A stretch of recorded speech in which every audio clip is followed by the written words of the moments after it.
Hola, bienvenidos a matemáticas.net.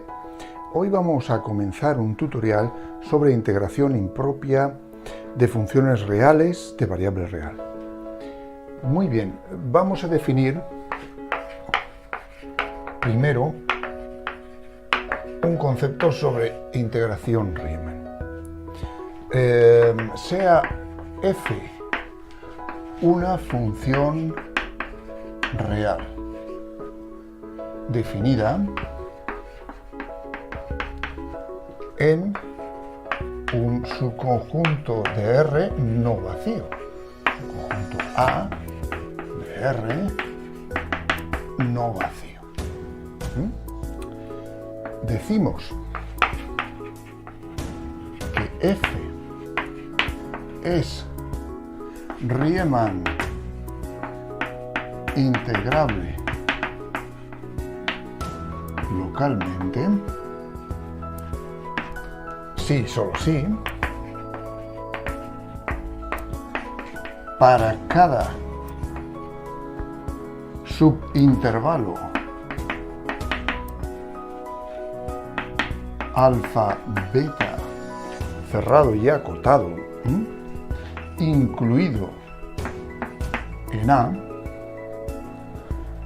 se tiene que F es Riemann integrable en alfa beta. Vamos a explicar esto un poquito. Supongamos que tenemos, por ejemplo, una función definida de 0 a más infinito en este intervalo abierto, de manera que da valores reales y que tiene una expresión explícita, por ejemplo, pues así, ¿vale? Como veis, no hay ningún problema en este intervalo para calcular valores a través de esta expresión, ya que no tomamos el 0, y ese sería, en principio, el único problema a la hora de dar valores reales. Bien, pues esta función es Riemann integrable de forma localmente. ¿Por qué? Pues porque si consideramos un intervalo cerrado y acotado alfa beta incluido en este otro intervalo, en 0 más infinito, en el dominio que hemos considerado aquí, ocurre que 1 partido x cuadrado, esta integral entre alfa y beta, existe, ¿vale? Es un número real. ¿Cómo lo sé? ¿Porque lo calculo? Bien, eso sería una forma de hacerlo, pero en ese cálculo estaría implícita la idea que voy a dar.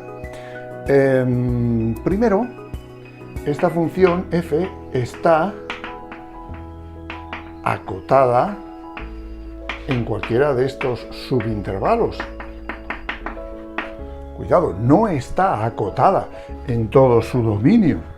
¿Lo veis? Es fácil de entender, ya que el límite cuando x tiende a 0 por la derecha de 1 partido x cuadrado, pues sería más infinito. Eso ya de entrada me dice que ahí hay una asíntota vertical por la derecha y ya no puede estar acotada, por lo menos superiormente, y por lo tanto no está acotada en el sentido general. Bien, pero si tomamos un subintervalo cerrado y acotado, ahí sí que va a estar acotada. Por ejemplo, podría ser epsilon 1, siendo epsilon un número muy pequeño, ¿vale? Mayor que 0, pero un número muy pequeño. Seamos más concretos. Por ejemplo, 1 partido, pues no sé, 10 elevado a 10, ¿vale? Ahí la función está acotada. Por lo tanto, ya podemos empezar a pensar si es integrable Riemann, ya que esa definición de la integración Riemann se aplica a las funciones acotadas, ¿vale? Por lo menos en la definición clásica. ¿Y qué ocurre? ¿Cómo sé que es integrable Riemann? Pues porque uso la condición de Lebesgue. La condición de Lebesgue para la integración Riemann para saber cuándo una función es integral Riemann es muy sencilla. Plantearla es muy sencilla, comprenderla es un poco más difícil. Me dice directamente que una función f acotada, definida pues en este caso en alfa beta en un cerrado y acotado, es integral a Riemann si solo si el conjunto de sus discontinuidades es de medida cero. ¿Vale? ¿Qué ocurre con la función que estoy estudiando? Esta de aquí. F de x 1 partido x cuadrado en alfa beta incluido en 0 más infinito, pues que es continua en cualquier subintervalo de estos compactos. Por lo tanto, el conjunto de sus discontinuidades en cualquiera de estos intervalos compactos es el vacío, y sabemos que el vacío tiene medida cero. No voy a profundizar más en eso, pero en principio deduzco que toda función continua es automáticamente continua en un intervalo cerrado y acotado, es automáticamente integrable Riemann en ese intervalo cerrado y acotado. Así que esta función, como digo, este ejemplo es un ejemplo de una función que es Riemann integrable localmente, ¿vale? En A, siendo A este conjunto, aunque no esté acotada en todo su dominio. ¿De acuerdo? Bien, esa es una primera noción. Bueno, ahora voy a dar una segunda definición. Sea A un intervalo de esta forma. A más infinito, donde A obviamente es un número real, ¿vale? Como veis, se trata de un intervalo no acotado. Vamos a suponer que tenemos una función f que está definida en A, o al menos su dominio incluye A, y es localmente Riemann integrable en A.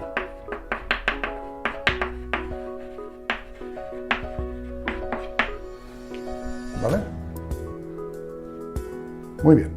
Entonces voy a tomar un punto alfa que pertenezca a A, es decir, que cumpla esta condición, y otro punto que voy a llamarle x, que sea mayor o igual que A. Una vez tomado eso, me sale un intervalo cerrado y acotado. Podría ser unipuntual si alfa y x son el mismo valor. Pero me interesa considerar este alfa como fijo y este x como variable. ¿Vale? De forma que esto es un intervalo cerrado y acotado donde un extremo es fijo y el otro variable. Vale, pues como la función es localmente Riemann integrable en A, significará que para todo x de este intervalo, ¿vale? Ya sea más pequeño, más grande que... ¿Vale? Para todo x perteneciente a, la función es integrable Riemann aquí. Y puedo definir una nueva función así, utilizando la integración Riemann, desde alfa hasta x de f de t diferencial de t. ¿Eso existe? Sí, porque al ser la función localmente Riemann integrable en A, querrá decir que fijando un valor cualquiera aquí, alfa, va a existir la integral tanto para un lado como para otro, ¿vale? Bueno, es evidente que si x fuera más pequeño que A, pues entonces sería el intervalo así, ¿vale? Y si fuera al revés, pues es como lo he escrito. Pero en todo caso, como veis, en el caso de que alfa fuera más pequeño o igual que x, lo definiría así, la función, y en el caso de que alfa fuera más grande que x o igual, lo definiría sencillamente como el opuesto. ¿Vale? Pero eso existe, ningún problema. Cualquiera de los dos valores está perfectamente definido. Muy bien, pues voy a llamar integral impropia de primera especie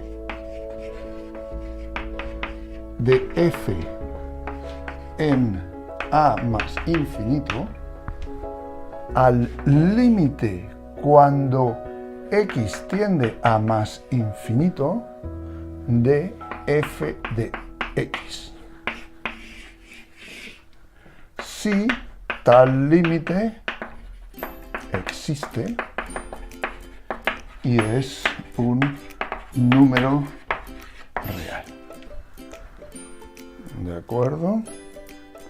Bien, ¿qué significa este límite? Significa que voy a considerar esta función, ¿vale? Y voy a hacer su límite cuando x tiende a más infinito. Tenemos un ejemplo. Con la que he definido antes. Teníamos f de x igual a 1 partido de x cuadrado cuando x pertenece a 0 más infinito. Bien, aquí f de x mayúscula sería lo siguiente. La integral de Riemann desde alfa hasta x de 1 partido t cuadrado diferencial de t, cuando alfa es mayor que 0 y menor que x o igual, y menos esta integral cuando alfa es mayor que x o igual y x es mayor que 0. ¿De acuerdo? Bueno, es evidente que si quiero hacer el límite cuando x tiende a más infinito de f de x, tendré que hacerlo a través de esta expresión, ya que aquí el valor de x supera de alfa, que es un valor fijo que queramos tomar, ¿vale?